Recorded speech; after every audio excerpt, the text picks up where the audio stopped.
Hello everyone, कैसे हैं आप लोग? सब ठीक हैं? चलिए, आज जो हमारा लेक्चर है वो वेव है और वेव में हम टॉपिक पढ़ेंगे किसी भी तरंग का या किसी भी वेव का रिफ्लेक्शन और ट्रांसमिशन कैसे होता है। मतलब कि यदि हम किसी भी वेव की ट्रैवलिंग को देखें या कोई भी वेव मूव कर रही है तो वो सामने वाले दीवार से या किसी भी ऑब्स्टिकल से या किसी भी एंड से, फ्री एंड हो सकता है, क्लोज एंड हो सकता है, अभी बात करेंगे, तो वहाँ रिफ्लेक्शन होगा या ट्रांसमिशन होगा, इसके बारे में बात करेंगे। ये सारी चीज़ें आपने हो सकता है ऑप्टिक्स बीएससी की और एमएससी में आपने पढ़ी हो।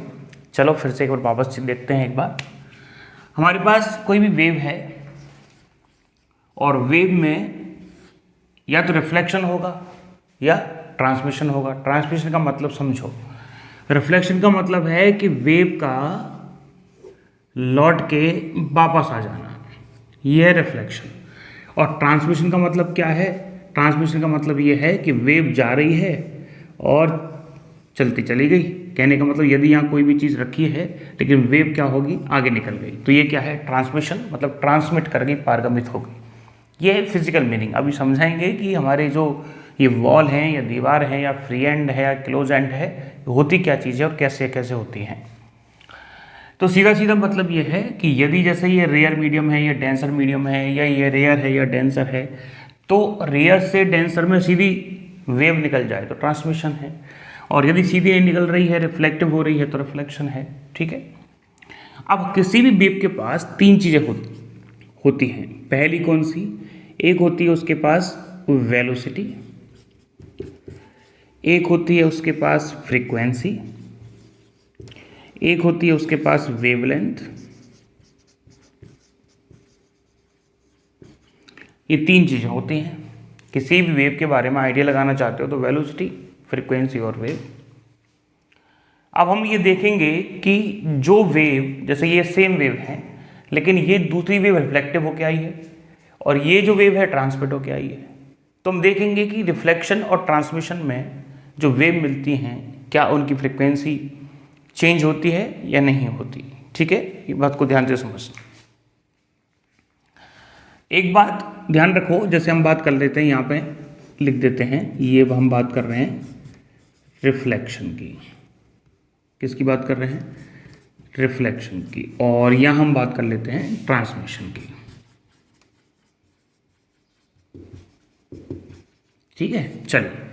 तो रिफ्लेक्शन में जो वेलोसिटी है वो चेंज नहीं होती, सेम रहती है। फ्रीक्वेंसी हमेशा ध्यान रखो। अच्छा, ये वेलोसिटी चेंज क्यों नहीं होती? वेलोसिटी का चेंज होना, इस बात को नोट कर लेना, वेलोसिटी का चेंज होना डिपेंड करता है कि आपका मीडियम चेंज हो रहा है या नहीं हो रहा। रिफ्लेक्शन की डेफिनेशन क्या है? कि कोई भी वेव या कोई भी किरण जिस माध्यम में जा रही है, टकरा के उसी मीडियम में लौट के आ जाए। मतलब जिस मीडियम में गई है उस मीडियम में वापस लौट के आ जाए रिफ्लेक्शन के बाद, दैट इज रिफ्लेक्शन। मतलब मीडियम चेंज नहीं है तो वेलोसिटी कैसी रहेगी? सेम रहेगी। ट्रांसमिशन में क्या होता है? मीडियम चेंज हो जाता है तो वेलोसिटी कैसी हो जाती है? चेंज हो जाती है। ठीक है। फ्रीक्वेंसी ध्यान रखना हमेशा सोर्स पर डिपेंड करती है कि हमारी जो वेव का जनरेशन है वो कहाँ से हुआ है। तो सोर्स सेम रहेगा क्योंकि यहाँ से वेव आई है, सोर्स चेंज हुआ नहीं है, तो रिफ्लेक्टिव वेव की जो फ्रिक्वेंसी है वो पहले वाली आपतित या इंसिडेंट वेव के बराबर रहेगी, और ये फ्रिक्वेंसी तो यहाँ भी सेम रहेगी क्योंकि ये सोर्स पे डिपेंड करती है और सोर्स चेंज हो नहीं रहा। वेवलेंथ डिपेंड करेगी किस बात पे? कि वेलोसिटी कितनी चेंज हो रही है, या मीडियम पे डिपेंड करेगी, ऐसा अपन कह सकते हैं। तो यहाँ तो मीडियम चेंज हो नहीं रहा, दैट इज सेम, और यहाँ क्या होगी? चेंज होगी। और आप इस चीज़ को एक बात से और वेरीफाई कर सकते हो। वो बात क्या है? एक फॉर्मूला पढ़ते हैं हम, क्या पढ़ते हैं? न्यू बराबर सी या वी, किसी वेव के लिए लें तो वेलोसिटी ले लेते हैं अपॉन लैम्डा। ठीक है। ये कह रहा है कि फ्रीक्वेंसी चेंज नहीं होती, सेम रहती है। तो फ्रीक्वेंसी यदि सेम है, वेलोसिटी यदि बदल रही है, तो लैम्डा को भी बदलना पड़ेगा। नहीं आया समझ में? यदि ये हमारे लिए क्या हो गई? कांस्टेंट हो गई, तुम क्या लिख सकते हैं कि v प्रपोर्शनल टू लैम्डा, कि वेलोसिटी जितना बढ़ाओगे उतना लैम्डा बढ़ेगा, वेलोसिटी घटाओगे तो लैम्डा घटेगा, या वेलोसिटी चेंज करोगे तो लैम्डा चेंज होगा। तो भाई ये बात बता रहा है कि change in velocity, change in lambda. किस में? ट्रांसमिशन में। क्यों? क्योंकि मीडियम चेंज होता है। आपने पढ़ा भी तो होगा ना, हम ऑप्टिक्स में या किरण प्रकाशिकी में, रे ऑप्टिक्स में क्या पढ़ते हैं कि यदि वेव आई, ठीक है, और यह नॉर्मल या विलंब यहाँ से टकरा के वापस चली गई, तो इसकी जो वेलोसिटी होती है वो इसी की होती है। क्यों होती है? क्योंकि मीडियम चेंज हुआ नहीं, रे जिस मीडियम से आ रही है उस मीडियम में टकरा के वापस चली गई। लेकिन यदि ये रे आए और अभिलंब की तरफ झुके, अब हम आपसे पूछे क्यों झुकी? यदि ऊपर हमारा रेयर मीडियम है और नीचे हमारा डेंसर मीडियम है, मतलब ये है विरल और ये है सघन, तो सघन में क्या होता है कि रे की वेलोसिटी घट जाती है और घट जाने के कारण वो अभिलंब की तरफ झुक जाती है, लेकिन फ्रिक्वेंसी नहीं बदलती। फ्रिक्वेंसी यदि इसकी एफ है तो इसकी फ्रिक्वेंसी भी कितनी रहेगी? एफ रहेगी। ये बात आपको इससे समझ में आ सकती है। रे ऑप्टिक्स में ये छोटा सा फिनोमिना होता है रिफ्रैक्शन, अपवर्तन। वहाँ से आप समझ सकते हो कि यदि मीडियम चेंज होगा तो वेलोसिटी चेंज होगी, फ्रिक्वेंसी कभी चेंज नहीं होती, और वेलोसिटी चेंज हो रही तो लैम्बडा भी चेंज हो जाएगा। आप इसको नोट कर लें, फिर आपको आगे लेके चलते हैं। फटाफट नोट करें आप। हाँ जी, चलिए देखिए, अब हम देखते हैं कि एग्जैक्ट रिफ्लेक्शन में हमारा जो वेव है, क्या उसके फेज में कोई डिफरेंस आता है या उसकी वेव इक्वेशन में कोई चेंज आता है। एक बात आप रिलैक्स होके पहले सुने हम क्या बोलना चाहते हैं, टॉपिक के बारे में क्लियर होगा तो कंटेंट भी समझ में आएगा। हम क्या चाहते हैं कि हमारे पास कोई वेव है जो जा रही है, वैसे ऐसे चलती है, ठीक है, वेव चली गई, अब वो रिफ्लेक्ट होकर हमारे पास वापस आई, तो जो वेव हमारे पास वापस आ रही है उस वेव की क्या फ्रिक्वेंसी बदली? नहीं बदली। क्या वेलोसिटी बदली? हाँ सर बदल गई। नहीं बदली क्योंकि रिफ्लेक्ट हो रही है। लैम्बडा बदला? नहीं बदला। अब हम ये चाहते हैं कि जो वेव लौट के वापस आ रही है रिफ्लेक्शन के बाद, क्या उसके फेज में कोई चेंज आता है, क्या उसकी वेव इक्वेशन बदलती है, सारी चीज़ हम देखना चाहते हैं और ऐसा ही ट्रांसमिशन में देखेंगे। तो देखो, हम देख रहे हैं सबसे पहले क्या लिखें, लिख देते हैं फेज डिफरेंस डाल देते हैं छोटा सा, फेज आप भी लिख लें, फेज डिफरेंस। देखो जी क्या है फेज डिफरेंस। हमारे पास एक वेव है, इधर क्या बनाने का ज़रूरत है, इधर ये है हमारे पास एक वेव, हमने इसका बेस तैयार कर दिया और वेव को भेज दिया कुछ इस तरीके से, ठीक है, ये हमारे पास वेव है। और यहाँ हमने क्या किया, जैसे यदि ये रेयर मीडियम है, यदि ये विरल है, तो हमने यहाँ लिख दिया सघन। मतलब हम क्या चाहते हैं कि हमारा रेयर टू डेंसर जाए, तो रेयर टू डेंसर जाएगा तो चांसेस है कि रिफ्लेक्शन होगा। क्या होगा? सघन नहीं लिखना चाहते तो क्या लिखोगे? क्लोज एंड लिख दोगे, ठीक है, मतलब यहाँ से पाइप बंद हो रखा है तो भी वापस लौट के आएगी। बात आया? एक पाइप है जो आगे से बंद है तो भी वहाँ से लौट के आएगी। तो ऐसे केस में जब ये लौट के आती है या विरल से सघन में जाना चाहती है और सघन माध्यम से रिफ्लेक्शन होता है, तो इसमें 180 डिग्री का फेज आता है। हालांकि इसमें बनाना हमारे लिए थोड़ा मुश्किल होगा, पर आप समझना चाहते हैं तो इस तरीके से बना सकते हैं कि यदि हमारे पास वेव जाती है और यदि हमारा कौन सा है, ये डेंसर है, ये सघन है, तो वेव जो है वो इस तरीके से 180 डिग्री के फेज में लौट के आती है। कितने डिग्री के फेज में लौट के आती है? 180 डिग्री के फेज में। ये ध्यान रखें। बात आया कुछ समझ में कि नहीं आया? लेकिन कंडीशन याद रखना, विरल से सघन में जाए, रेयर से डेंसर में जाए तो ही ऐसा होगा, तो ही 180 डिग्री का फेज आएगा। ओके, एक बात और बताओ, चलो सर 180 डिग्री का फेज आ गया, इधर से इधर जा रही है वेव, यदि ये एक्सिस को भी मान ले, चलो के वेक्टर मान लें, या इसकी डायरेक्शन हम मान लें के कैप, हो सकता है आई कैप, जे कैप, के कैप, कुछ भी हो। जब ये लौट के वापस आएगी तो बताइए माइनस के कैप होगा कि नहीं होगा? कहने का मतलब डायरेक्शन अपोजिट हो जाएगी। तो रिफ्लेक्शन में क्या हो जाता है? डायरेक्शन अपोजिट हो जाती है। तो ये एक केस ऐसा है जिस केस में विरल से सघन जा रहे हैं। तो सर क्या उल्टा भी पॉसिबल है क्या? अरे बिल्कुल, ये लो जी, यहाँ बना देते हैं अपन लोग विरल मतलब रेयर, और यहाँ बना देते हैं अपन लोग डेंसर, ठीक है। यहाँ क्या होगा, यहाँ हमारे पास यदि कोई वेव जा रही है डेंसर से विरल में जा रही, तो रिफ्लेक्शन तो होगा बट कोई भी फेज नहीं आएगा। ये ऐसे गई, ये ऐसे गई, डेल्टा फाई कितना 0। दोनों ही चीज़ें रिफ्लेक्शन के लिए हैं, लेकिन एक बार विरल से सघन, एक बार सघन से विरल, और डायरेक्शन तो उल्टी होगी। यदि ये के वेक्टर है तो ये माइनस के वेक्टर हो जाए। के वेक्टर यहाँ प्रोपेगेशन डायरेक्शन को बता रहा है, संचरण की दिशा को बता रहा है। ठीक है, के बराबर 2π/λ होता है, आपको पता होगा। अरे बात आ गई समझ में। चलिए अब ऐसा करते हैं, इसके लिए वेव की इक्वेशन लिखते हैं और इसके लिए वेव की इक्वेशन लिखते हैं। तो यदि इसके लिए वेव की इक्वेशन लिखनी चाहें ऊपर वाली के लिए, तो क्या लिखेंगे, y बराबर a sine omega T minus के एक्स। कौन कौन हमसे सहमत है, जरा बताइए, क्या हमने सही लिखा है क्या? देखो सर, प्लस ए है, मतलब हाँ डायरेक्शन, हमारा जो डिस्प्लेसमेंट है वो कहाँ है, ऊपर की तरफ। Okay, no problem. Omega T minus के एक्स से आपको बताया था, ओमेगा टी या के एक्स में से कोई भी एक नेगेटिव हो तो डायरेक्शन होती है पॉजिटिव, तो पॉजिटिव डायरेक्शन है। ये वो वेव है जो आ रही है, इंसिडेंट है। अब देखो इसका क्या होगा, आप बताइए जरा, हम ठीक लिख रहे हैं क्या? y बराबर माइनस ए साइन ओमेगा टी प्लस के एक्स। बताइए कौन कौन हमसे सहमत है कि सर आपने सही इक्वेशन लिखी है, और ये एग्जाम पेपर में क्वेश्चन भी आएगा, देख लेना आप। क्यों?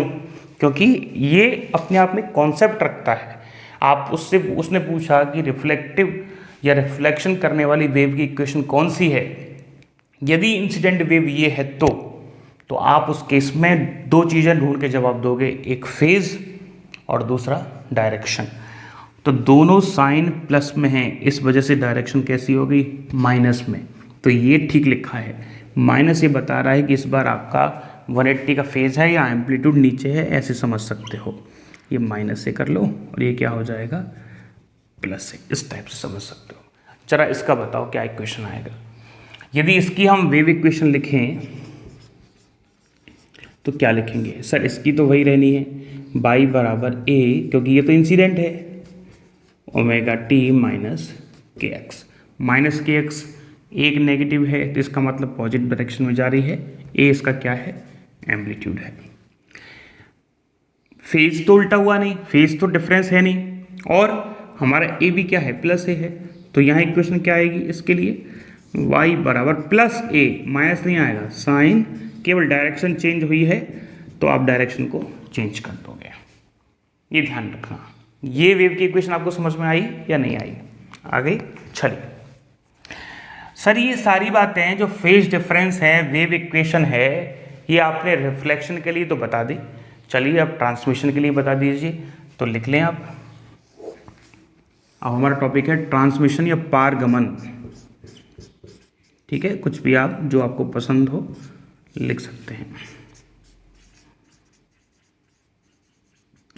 हाँ जी, तो ट्रांसमिशन में क्या होगा, ध्यान रखना। ट्रांसमिशन में चाहे आप रेयर टू डेंसर जाओ या डेंसर से रेयर आओ, फेज डिफरेंस चेंज नहीं होता।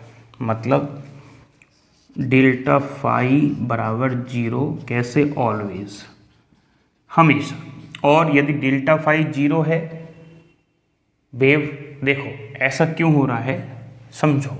ट्रांसमिशन का मतलब है कि कोई भी वेव जो है वो जा रही है, वो क्या हो रही है, जा रही है, चाहे वेलोसिटी चेंज हो या ना हो, लेकिन जिस तरीके जिस पैटर्न से वेव यहाँ जा रही थी उसी पैटर्न से यहाँ जा रही है, उसकी फ्रिक्वेंसी तो चेंज हुआ नहीं, टाइम पीरियड चेंज हुआ नहीं।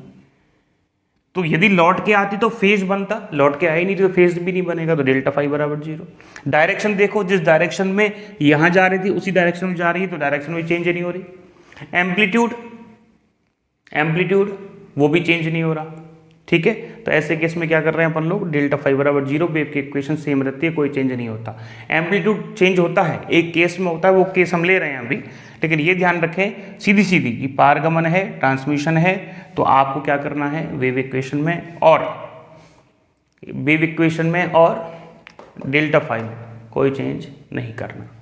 आप कहेंगे कि सर आप कैसी बातें कर रहे हैं, चेंज होता है, AT होता है, AR होता है, amplitude of reflection wave, amplitude of transmission wave, वो अगला टॉपिक है हमारा, उसके बारे में बात करेंगे, फॉर्मूले भी लिखवाएंगे। हालांकि 11th में इस लेवल के क्वेश्चन IIT या नीट वगैरह में बनते हैं, पर फिर भी आपको बता दिया जाएगा जिससे याद रहे। लेकिन ये बातें आप बहुत ध्यान रखना, ठीक है, ये अपने आप में एक बहुत इंपॉर्टेंट बात है। और एक काम करें,